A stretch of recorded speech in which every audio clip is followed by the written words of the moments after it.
amigos y amigas.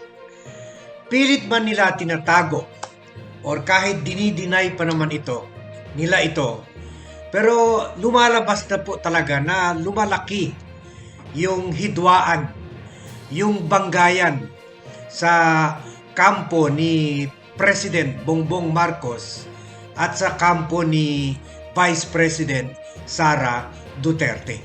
Nakita mo naman natin ito sa campaign pa lang na si President Duterte na sunod-sunod binanatan si Bongbong Marcos na cocaine addict, na walang kabuhay-buhay at walang magagawa sa Pilipinas, ganon.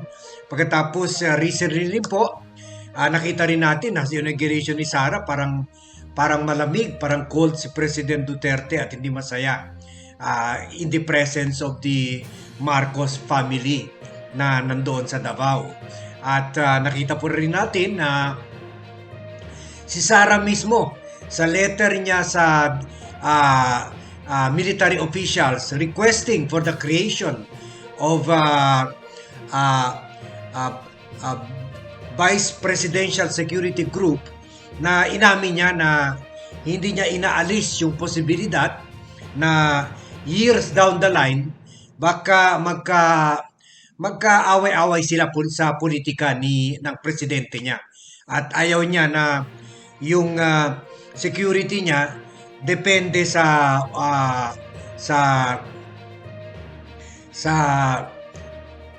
operational control o sa mando ng presidente na si Bongbong Marcos. So nakita rin natin na pinakita ni Bongbong Marcos na hindi siya masaya sa mga polisiya ni President Duterte, at isa itong dahilan na nakikita natin na kaya tinanggal niya o inabolish niya yung Presidential Anti-Crime Commission, na nagalit naman si Belhica na dating chairman ng PACC at sinabi na hindi maganda itong ginawa ni Marcos. So, kuwan na nga po talaga, labo-labo na po talaga sila, at nakikita naman natin yung sila Badoy naman inaatake si Professor Carlos Clarita Carlos.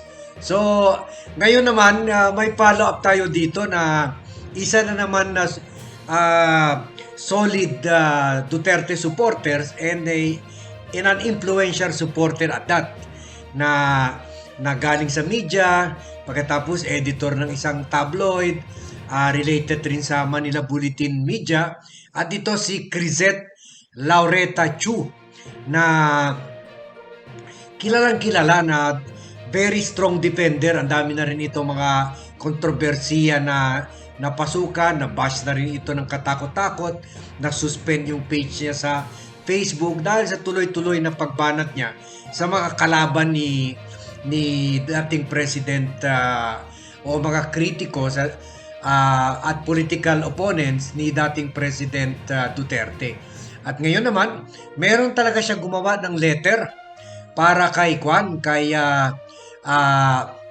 President-elect Marcos, at kasi pinadala niya ito June 29 pa, na nakita lang ito ng staff ko recently, na kung saan sinasabi niya na I would like to respectfully request for you to replace Professor Clarita Carlos as National Security Agency head or advisor with someone who believes in NPA recruitment in schools, in calling out communists, and in the sovereignty of our courts and our people. Kasi kung maalala nga natin noon na at isa rin sign yan na talagang hindi talaga nagkakasalungat talaga yung mga opinion, yung mga programa ng Marcos at Duterte camps. Ito rin si Clarita Carlos, binanatan rin yung red tagging nila Badoy, na sinasabi niya hindi naman effective para labanan or para to wage a winning war against communist rebels. At ang sagot naman dito ni Badoy, baka in effect saying parang tanga si Juan, si Clarita Carlos, kasi sabi niya, hindi lang siya enlightened. Kung baka sinasabi pa niya na kung na-enlighten namin siya, baka magbago ng isip niya. Hindi niya alam, naka-shorts pa lang siya, nagtuturo na ng security matter si Carlos. So ngayon naman, ito naman si Juan, si Laureta Chu ang bumanat.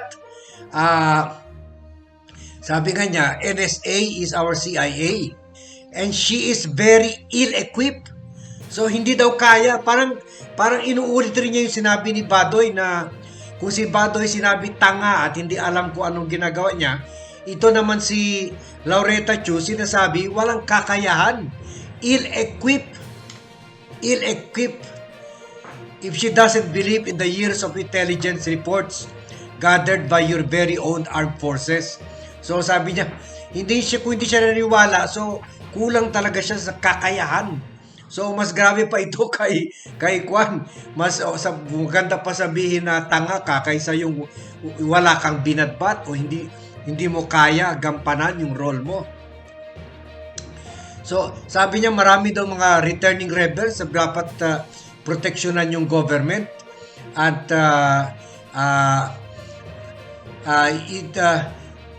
at dapat daw wala na aksyonan na daw ito kasi wala daw ang gobyerno time na sabihin itetest muna natin itong programa ito, hintayin muna or bantayan muna kung magawa doon ng trabaho si Carlos. At ito ang quote niya, very bombastic, nakakainsulto talaga kay Carlos. We don't have the luxury of time to test or wait or see first if Professor Carlos can do well in her job. We cannot ignore the red flag. So, itong sinasabi niya na parang tatanga-tanga yan si Carlos, hindi alam yung hindi kaya yung trabaho niya, hindi natin maka-afford na mag-antay, itetest pa, bantayan, tingnan pa kung kaya ni Carlos. So, minamaliit talaga ang kakayahan ni Carlos. Kumbaga, parang sinabi na lang niya na ulianin o ano. So, sabi niya, it won't be good for this government if the NPA is given time to regroup and goes after the returning rebels. It will be on you, President-elect Marcos, if they are targeted and not on Professor Carlos. So parang pinipressure niya si Presidente na kapalpakan mo ito kung mag-regroup ulit ang mga kwan dahil kay Professor Carlos. Sabi niya, mag-regroup ulit yung mga NPA at lumakas. Sabi niya, this is not to say that Professor Clarita Carlos will not be an advantage to your government. She will be, but not in any security-related position. So ano? Anong gusto niya? Ilagay na lang sa DSWD? Ilagay doon sa isang departamento kay Sara Duterte sa education? Kasi any pwesto daw pwede ibigay kay Carlos. Wag lang daw security-related. Grabe naman ito. Napakaminamaliit si Carlos. She is brilliant and articulate and passionate. But the National Security Advisor post is a life and death situation and should be given to those who have already proven their decades-long fight against armed rebels. So most likely, pinopromote niya si Badoy. Pero yun lang, winawarak niya si Juan. Winawarak niya si Carlos. Yun. And then, yun. We need the momentum of the previous NTF LCAC and will bank on your promise continuity. Yun. Sabi niya na wag daw i-abandona yung mga proyekto ni President Duterte or wag daw i-misdirect ito by well-meaning but ill-matched people. Ill-match yung parang hindi bagay, ill-match hindi bagay. So, sabi niya, respectfully me, si Kwan nga, ito nga si Kwan, si Crisette Laureta Chu. So, kayo, kayo naman, anong masasabi nyo dito? So, sa akin lang na, tingnan na, sa akin lang dito, kahit medyo in the past critical ako kay Clarita Carlos, I think Clarita Carlos is right. Na tingnan nyo naman, nagsimula pa sila sa time ni Marcos, hanggang ngayon andyan pa sila eh. Kumbaga, dapat baguhin natin yung approach natin sa pag-deal sa problema sa NPA. Hindi puro red tagging, laban, gera, lahat. Yung mga ibang lugar sa Asia, nagkaroon rin sila ng communist problem pero naalis na sila yung mga rebelde at yung pera nila ngayon sa armed forces napupunta na sa mga kawang gawa.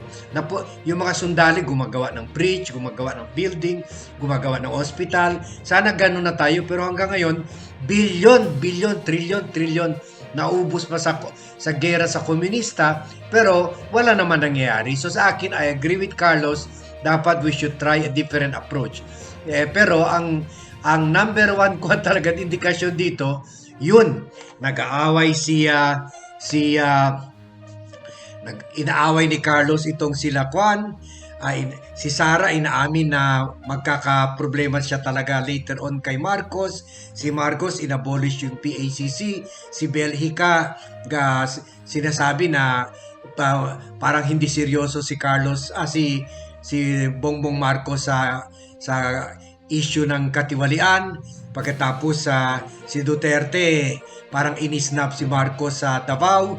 So parang hindi pinapansin gaano. So yan, indikasyon talaga na pagkatapos ito rin si Laureta Chu at saka si Badoy na inaaway si Clarita Carlos.